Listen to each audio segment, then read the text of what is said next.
Bienvenido a las palabras del Maestro. La cita de hoy es del libro ¿Qué es la libertad espiritual?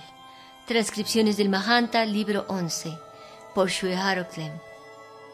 El amor de Dios se encuentra en las cosas de lo más pequeñas, en las experiencias más íntimas de tu vida.